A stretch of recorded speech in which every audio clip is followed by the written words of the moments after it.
ગુજરાત ન્યૂઝમાં આપનું સ્વાગત છે। ખેડા જિલ્લા ખાણ ખનીજ વિભાગે લાલ આંખ કરતાની સાથે જ ઠાસરા તાલુકામાં 2 દિવસમાં 1 કરોડથી વધુનો મુદ્દામાલ જપ્ત કર્યો। પ્રાપ્ત માહિતી અનુસાર ઠાસરા તાલુકાના ભદ્રાસા ગામે તારીખ 26 સપ્ટેમ્બર 2024ના રોજ 2 ડમ્પર અને 1 લોડર મશીન તથા ચિતલાવ પાસે 3 ડમ્પરોની અટકાયત કરવામાં આવી।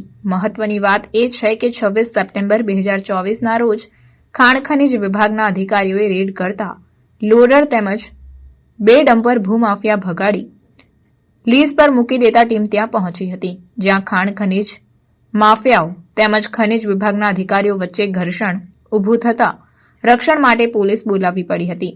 આમ ભૂમાફિયાઓ કોના જોરે આટલી બધી દાદાગીરી કરી રહ્યા છે? ભૂમાફિયાઓના આકા કોણ?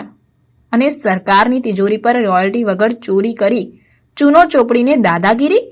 તેવા અનેક સવાલો અત્યારે ચર્ચાનો વિષય બન્યા છે। હાલ તો ખાણ ખનીજ વિભાગ સક્રિય થતા એક જ અઠવાડિયામાં 1 કરોડ રૂપિયાથી વધુનો મુદ્દામાલ જપ્ત કરાયો છે। મહત્વની વાત કરીએ તો મહીસાગર પોર્ટ વિસ્તારમાં ગેરકાયદેસર રેતી ખનનને લઈને ફરિયાદો ઉઠતી આવી છે, જે અનુસંધાને ખાણ ખનીજ વિભાગ દ્વારા કાર્યવાહી કરતા ભૂમાફિયાઓમાં ફફડાટ વ્યાપી જવા પામ્યો। જો ખાણ ખનીજ વિભાગ જે જગ્યાએથી ખનન થયું છે તે જગ્યાએ બાયોમેટ્રિક પદ્ધતિથી ચીવટપૂર્વક તપાસ હાથ ધરે તો આ ભૂમાફિયાઓની મોટી ચોરી પકડાય તેમ છે। તો સરકારી તિજોરીને ચૂનો લાગતો બંધ થઈ શકે?